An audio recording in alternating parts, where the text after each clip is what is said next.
Buena luna, seres de la noche. Hoy os quiero dar la bienvenida a una nueva temporada y un nuevo episodio de Nunca apagues la luz. Como todos sabéis, desde la finalización de la anterior temporada, muchas cosas han sucedido en el mundo. Actualmente tenemos una pandemia entre nuestras manos que ha traído miles de muertes. Se habla de conspiración, de manipulación de los gobiernos, pero no es el momento de que hablemos del coronavirus o de las conspiraciones que pueda haber detrás de ello. Quería empezar esta nueva temporada con algo realmente impactante, algo aterrador que nos remueva por dentro y que nos haga reflexionar en lo más profundo de nuestro ser. Lo hago entrar y después se lo doy.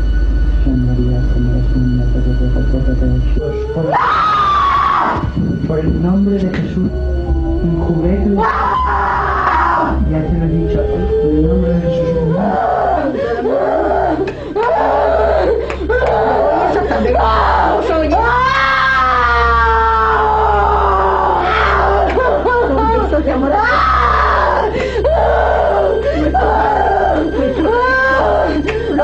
Abre los ojos y mira a la Madre de Dios. Abre los ojos y mírala. ¿Por qué no la miras? No quiero. ¿Por qué? No. Responde. No. Responde. No. Realmente impactante, ¿verdad? Esto que acabáis de oír no es ni más ni menos que una batalla encarnizada entre el bien y el mal.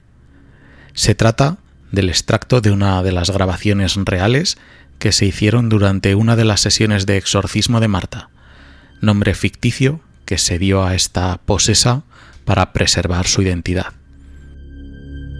Este caso se trata de un caso de posesión demoníaca extrema de una mujer española y su posterior exorcismo a cargo del sacerdote Antonio Fortea. Un exorcismo que duró 6 años, desde 2002 hasta 2008, y en el que hubo que expulsar hasta 40 demonios, entre los que se encontraba el mismísimo Satanás. Llega hasta nosotros uno de los casos de exorcismo mejor documentados de la historia: el exorcismo de Marta.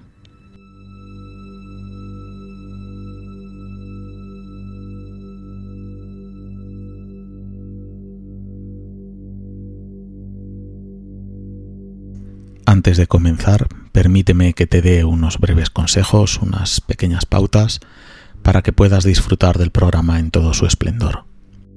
Te recomiendo que escuches el programa en un lugar tranquilo donde puedas estar lo más relajado posible. Por ejemplo, tu cama, en tu habitación antes de irte a acostar, el salón o un cuarto de estar, desde tu butaca favorita y desde donde puedas contemplar toda la sala, que no quede ni un resquicio por controlar. O a lo mejor prefieres escuchar el programa desde tu propio coche, pero como siempre te digo, mantén un ojo en ese retrovisor para evitar que cualquier visitante inesperado se cuele en el asiento de atrás sin haber sido invitado. Pero sobre todo, como siempre, en la oscuridad es muy probable que no estés solo ni seguro. Por tanto, nunca apagues la luz.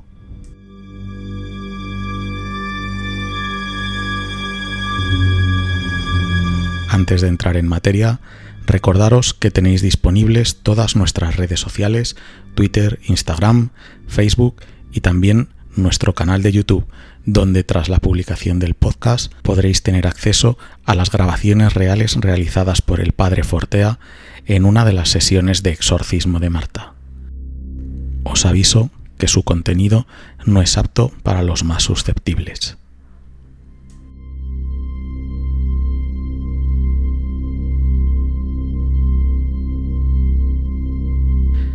El padre Antonio Fortea es uno de los mayores exorcistas de España y una autoridad mundial en el tema del exorcismo y la demonología en general. Comenzó a tratar a Marta en marzo de 2002 y, como ha reconocido en numerosas ocasiones, a lo largo de todas las sesiones y años que lleva ayudando a gente en el ministerio del exorcismo, afirma que ha hablado en muchas ocasiones con el demonio. Por supuesto, estos diálogos han tenido lugar siempre a través de los posesos. Hablar con los demonios le ha revelado lo terrible que es su psicología. Cuando entre medias de oraciones y retorciéndose de dolor el poseso ha preguntado ¿por qué sigues ahí si estás sufriendo al demonio?, este, sin dudarlo ni un segundo, ha respondido siempre para hacer daño.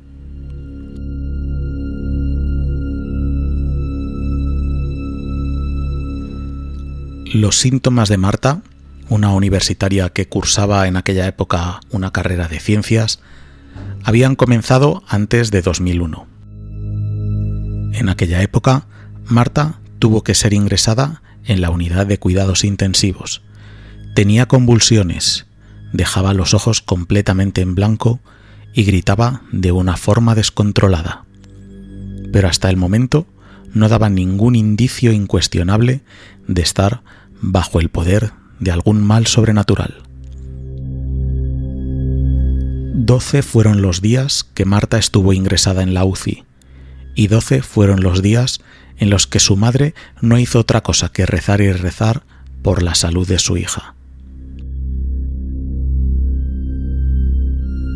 Una vez que concluyó el tratamiento de Marta en la unidad de cuidados intensivos, ella y su madre regresaron de nuevo a su vida normal en la casa donde únicamente vivían ellas dos. El padre había muerto hacía años. Todo parecía que iba a ir bien, pues aparentemente Marta estaba completamente sana. Pero pasado un poco de tiempo, la madre de Marta empezó a notar crujidos y otros ruidos sin explicación aparente dentro de su casa. Y todo esto sin tener en cuenta que Marta estaba empezando a mostrar un comportamiento extraño. Se negaba a ir a misa. En otras ocasiones mostraba repulsión por todo aquello que tuviera un significado religioso. Crucifijos, rosarios, cuadros, daba lo mismo. Bostezaba con frecuencia excesiva cada vez que su madre rezaba ante ella.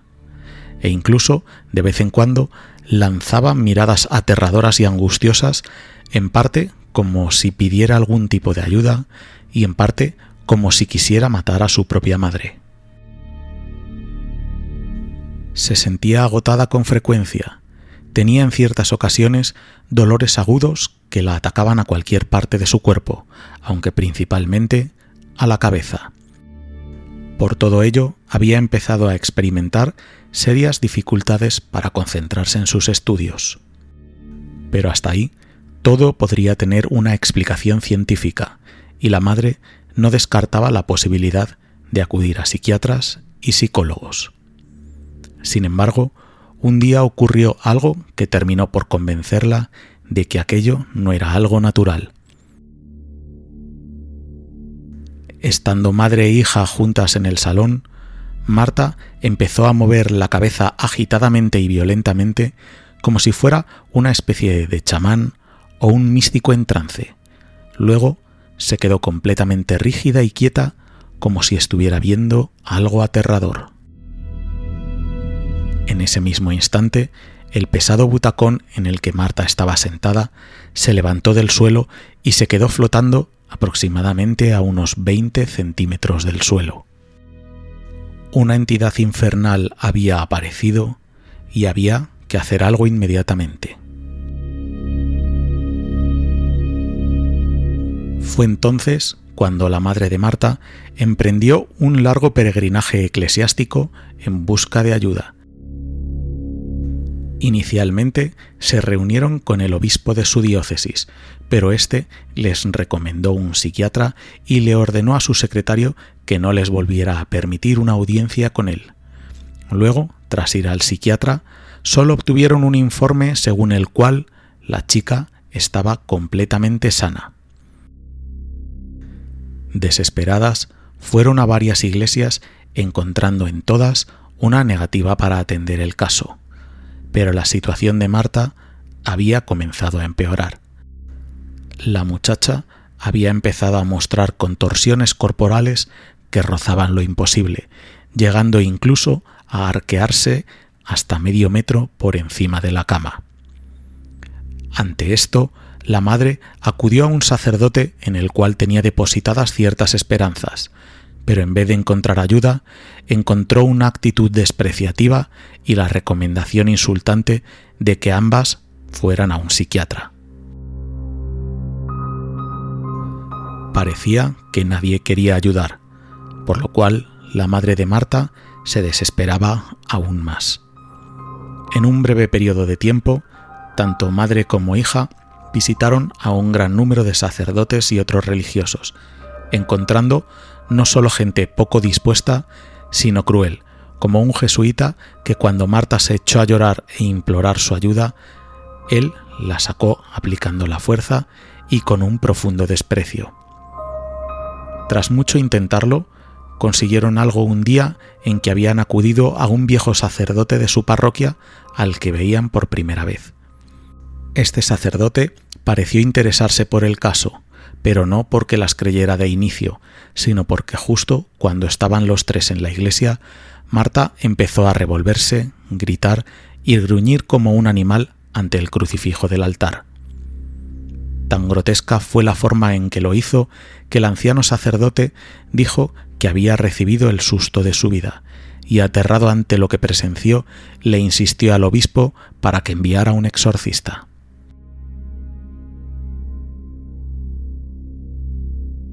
Así fue, enviaron un exorcista, pero el pobre e inexperto sacerdote terminó enfermando como consecuencia del impacto que le producían las sesiones de combate con las fuerzas del maligno. Tan severa fue la crisis de salud en que entró, que tuvo que cancelar el proceso de exorcismo y aún así permaneció enfermo durante meses. Paralelamente a este proceso, Marta y su madre continuaban asistiendo con normalidad tanto a la universidad como al trabajo.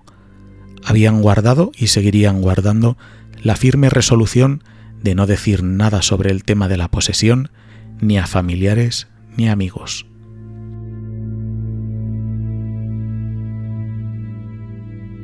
Debían seguir intentando encontrar a alguien que las pudiera ayudar. La madre de Marta se encargó de conseguir los números de teléfono de todas las diócesis de España, pero en cada diócesis obtuvo la respuesta de que no había exorcista alguno que pudiese ayudarlas y de que lo único que podían hacer era acudir a un psiquiatra.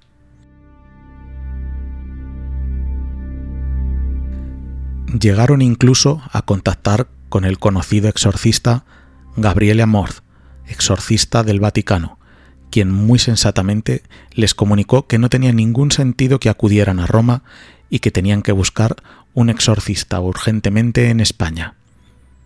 Hasta ese momento, todas las puertas estaban cerradas. Todo parecía perdido, pero la casualidad quiso que ambas terminasen por encontrar al padre José Antonio Fortea.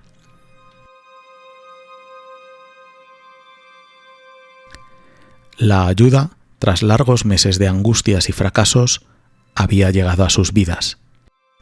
El padre Fortea se entrevistó con ambas mujeres y, después de asegurarse de que el caso presentaba todas las condiciones necesarias para ser catalogado como de una auténtica posesión demoníaca, finalmente aceptó tomar las riendas del asunto e iniciar el proceso de exorcismo el 23 de marzo de 2002. Por su parte, madre e hija solo tendrían que poner el tiempo, el esfuerzo y los desplazamientos para trasladarse cada cierto tiempo a la diócesis de la ciudad de Alcalá de Henares, diócesis en la que trabajaba el padre Fortea, y donde se llevarían a cabo semanalmente las sesiones de exorcismo.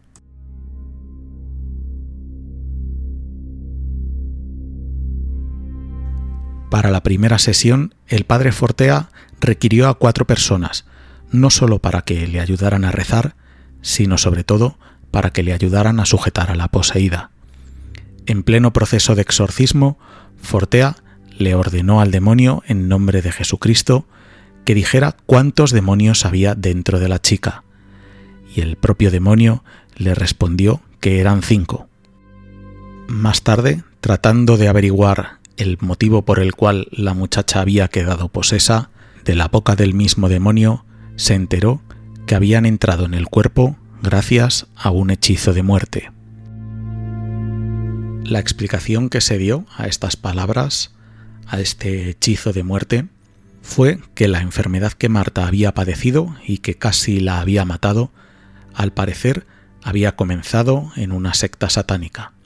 Un joven, terriblemente obsesionado con ella, había canalizado dicha obsesión a través de siniestros rituales de invocación y que estuvieron efectuándose a lo largo de todos los años en los que el caso de Marta duró.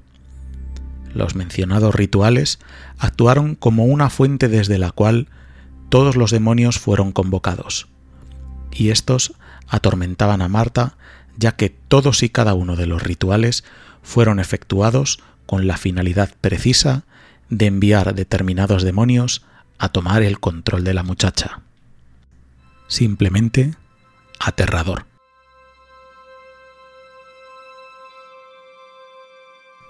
Respecto a los 5 demonios descubiertos durante la primera sesión de exorcismo, el padre Fortea comunicó el nombre de 4 de ellos.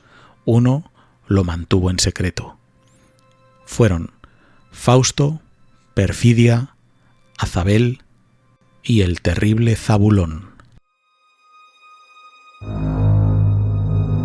Todos, a excepción de Zabulón, salieron a lo largo de las 8 siguientes sesiones. Para expulsarlos, además del procedimiento clásico del exorcismo, el padre Fortea necesitó encontrar lo que más atormentaba a cada uno. En el caso de Azabel, por ejemplo, descubrió que a este demonio le resultaba insoportable escuchar el sonido que hacía la madre de Marta al besar su crucifijo. Zabulón, sin embargo, era un demonio al que atormentaba particularmente el ser obligado a recitar fragmentos de la Biblia, sobre todo de aquellos pasajes como el Evangelio de San Juan en los que se menciona a Dios como luz. Esta curiosa aversión es algo que sorprendió al padre Fortea durante varias sesiones, ya que sin que el demonio se viera obligado a ello, afirmó repetidas veces: «Yo vi la luz y me alejé de ella».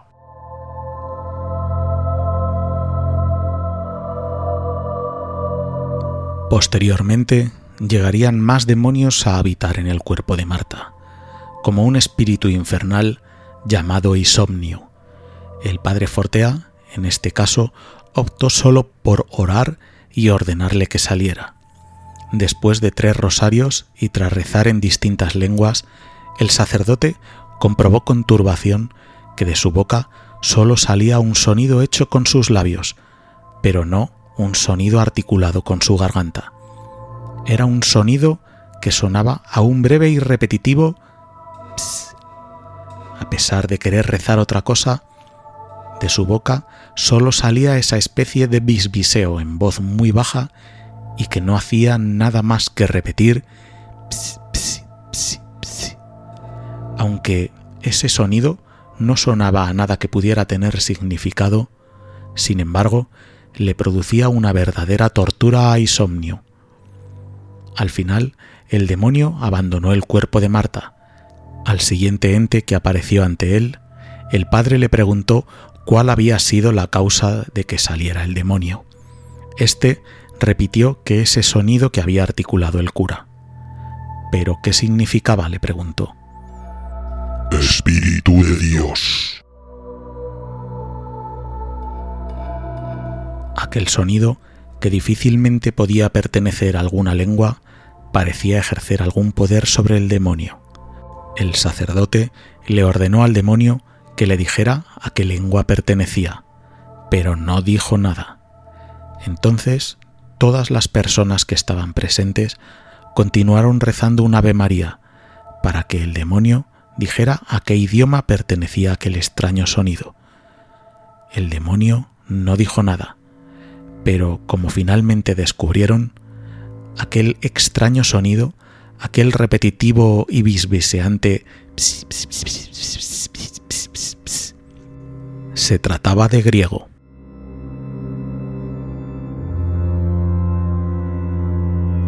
De entre todos los demonios que habitaban dentro de Marta, el que más resistencia opuso a salir, sin duda, fue Zabulón. Zabulón es un demonio que no habla demasiado, pero es muy inteligente. Así describe el padre Fortea a Zabulón, el enemigo contra el que estuvo luchando durante varios años y uno de los demonios más poderosos del infierno. A lo largo de la historia ha aparecido en 3 ocasiones. La primera en Loudun, Francia, en el siglo XVI. Casi todas las monjas de un convento quedaron poseídas por multitud de diablos que las atormentaban sin pausa. Su jefe era Zabulón. La segunda vez fue en los años 50, en un caso de exorcismo realizado por el padre Cándido Amantini, el exorcista italiano maestro del Padre Amor, y una tercera y última vez. Esta durante el exorcismo de Marta.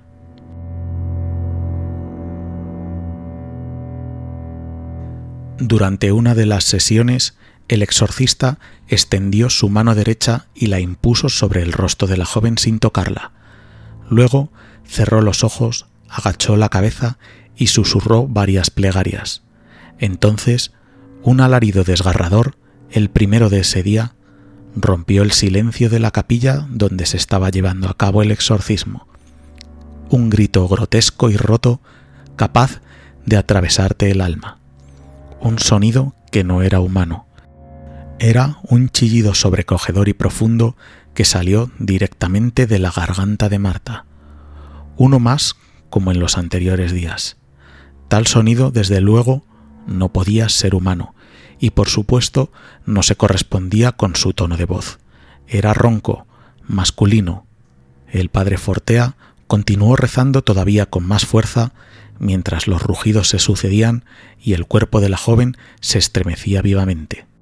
Su cabeza se movía de un lado a otro con lentitud al principio y con inusitada rapidez después de los gritos de Fortea a la voz de «Sal, Zabulón, abandona este cuerpo».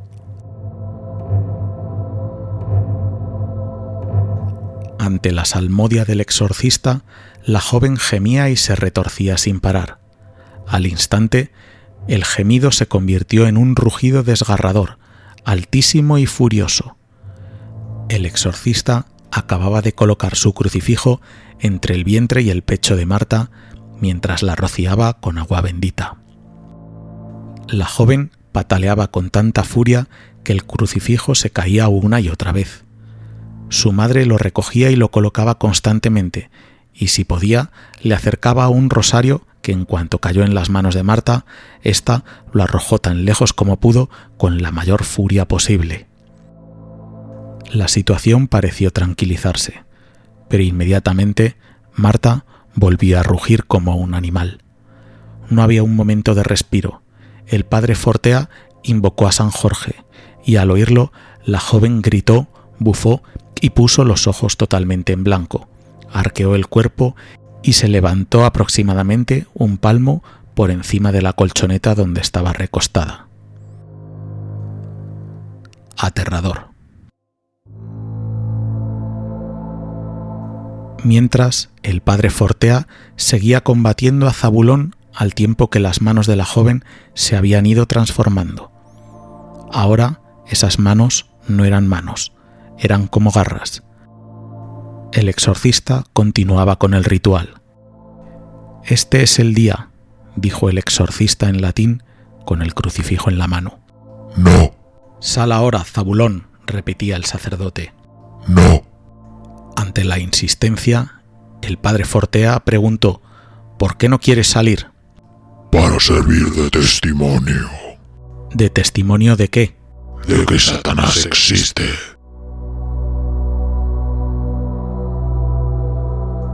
Desde luego, hay que tener muchas agallas para dedicarse al menester del exorcismo. Y menos mal que los casos de posesión, según contó después el padre Fortea, son muy pocos, gracias a Dios. Él lleva varios años ejerciendo y solo ha tenido aproximadamente unos 4 casos al año. Pero aun con todo y con eso, hay que echarle muchísimo, muchísimo valor.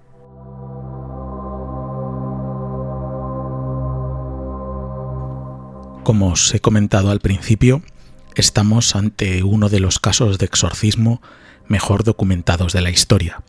No en vano, varios periodistas fueron invitados a varias de las sesiones de exorcismo y uno de los periodistas, que fue invitado a una de ellas, aportó un sorprendente testimonio.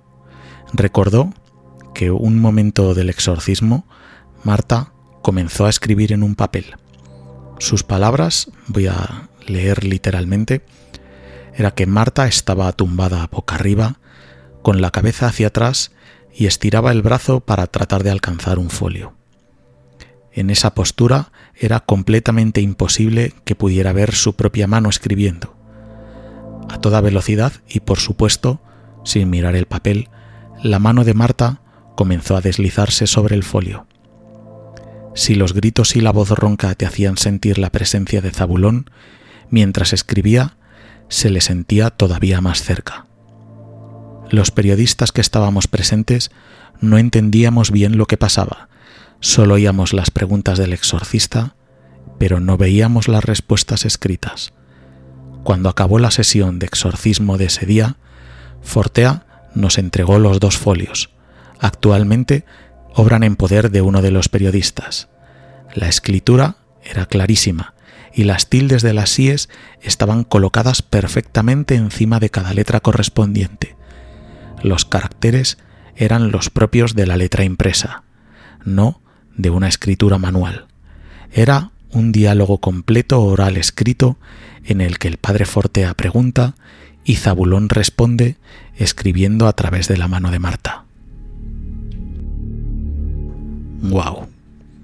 Esto no son palabras de una persona ignorante, no es alguien que pasaba por la calle, sino son las palabras de uno de los periodistas que asistieron al propio exorcismo. El texto escrito por Zabulón a través de la mano de Marta decía lo siguiente: Quería desesperaros, porque tenía refuerzos. Con esa frase escrita, Zabulón estaba dando una explicación al estancamiento que había tenido el exorcismo durante la primera hora de sesión. A la pregunta del exorcista ¿qué refuerzos y quién ha venido?, aparecía escrito: Satán, pero ya se ha ido. A continuación, y sin preguntarle nada, volvió a escribir: falta una persona, y subrayó el 1 varias veces, pero nunca se supo a qué hacía referencia, si a Lucifer, a algún otro demonio o incluso si a la propia alma del padre Fortea al que estaban invitando a unirse.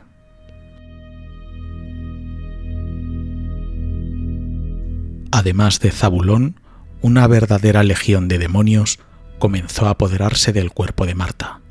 En ocasiones, hasta 40 espíritus infernales que incluían a Lucifer, Azabel, Nois, que traducido al castellano es ruido, Jaizel, Jaisander, que significa el que negó a Dios, Jaim, que significa el oscuro, Hasar, que significa muerte, Jael, que es el pesar, Heister, que es la perdición, Heislasenka, Hanser, que es la luz que se apagó, Letesiel, que es la desobediencia, Belseihagen, que es el que se hundió en la miseria y en las tinieblas de Dios, Fireflea, que es pulga de fuego, Kadestar, que es el impuro, Daegensea, que es maldad, Sadrechanchan, que es separación y miedo, Haisa, que es el hundido, y Zafa, pero todos ellos dirigidos por una única entidad, todos dirigidos por Satanás,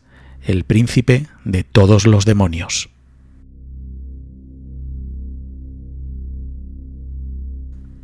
Tiempo más tarde, la madre de Marta contactó por teléfono con el padre Fortea para decirle que otro espíritu infernal, tal y como había hecho Zabulón, había escrito un texto con la mano de su hija. Parte del texto decía lo siguiente. Fijaros muy bien que el mensaje empieza como con cierta inconexión, sin sentido, pero poco a poco se va llenando de lógica y de odio. no salvación. A los hijos de Satán, no salvación. Libertad. Él nunca feliz. No se da cuenta. Aviso. Los pactos hacen eso. No salvación. La voluntad lo niega. Él lo odia. Yo no quiero que nadie rece. Quiero que la gente no crea en Dios. Quiero perder el máximo de almas posibles y llevarlos a la más completa desesperación y pena, a la destrucción. Los seduzco con falsas promesas que nunca cumplo para traerlos a la oscuridad. Hay gente que sin saberlo se va hundiendo poco a poco porque no me ven. No saben que detrás de pequeños vicios estoy yo. San Miguel me obliga a escribir porque ellos deben saber para poder defenderse y no caer en mis redes. Yo busco su perdición. Yo influencias fuertes para que la gente no crea. Les inculco no creencia, no moral. Nada es pecado. Todo está bien. Les incito a la destrucción. Los odio. Ellos no se dan cuenta. Las cosas deben cambiar. Tienen que saberlo. Cuanto más se alejan de Dios, más actúo. Yo soy Satán.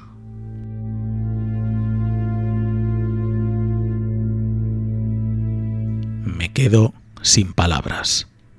Es, creo, podría afirmar, de las cosas más aterradoras que he podido leer o escuchar, como prefiráis, en toda mi vida. Realmente pone los pelos de punta. Sobre todo esa frase última en la que dice: cuanto más se alejan de Dios, más actúo. Yo soy Satán.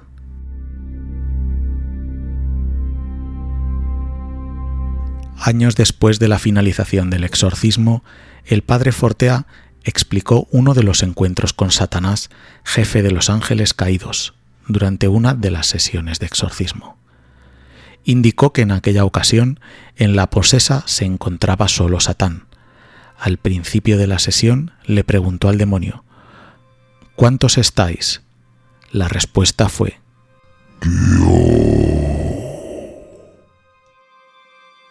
una voz terrible había salido de la garganta de Marta. Según indicó Fortea, la voz de Satán es impresionante. Su voz es la peor, la que más odio denota.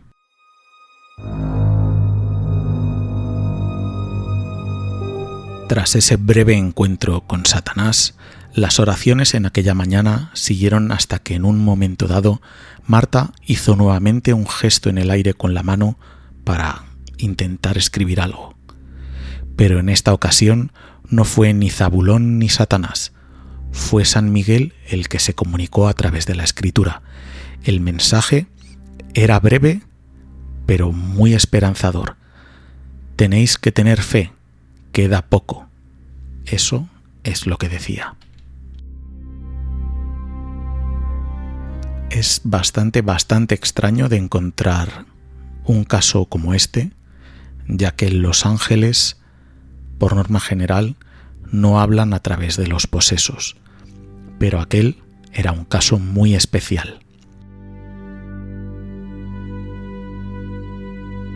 Posteriormente, en otra de las sesiones de exorcismo, estaban solos la madre, la hija, el padre Fortea y 3 demonios. La terrible voz de Satanás emanó del interior de la garganta de Marta para indicar que además de Satán y Lucifer había otro demonio llamado Odio. Hacerle la señal de la cruz era lo que más le atormentaba. El padre le hablaba del amor de Jesús, del amor de Dios para expulsarlo. Hasta que en un momento dado, y sin hacerle ninguna pregunta, Marta hizo nuevamente el gesto de querer escribir. al ponerle las hojas sobre el vientre, escribió con una letra distinta a todas las letras anteriores. Odio se había revelado a sí mismo. Las cruces en la cabeza. Casi ninguno las soporta. Muy importante, hazlo a todos cuando vengan a ti. A ninguno de los demonios les gusta signo tu hacer siempre. Como averiguaron posteriormente, estas líneas se las había obligado a escribir San Miguel al demonio.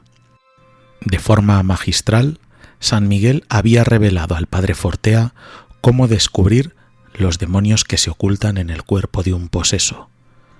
No sé si será por esto, pero es verdad que otro de los grandes exorcistas del Vaticano, el padre Amorth, siempre hacía sus oraciones con un gran crucifijo en la mano, con el que hacía cruces en la cabeza cuando alguien llegaba para ver si estaba poseso.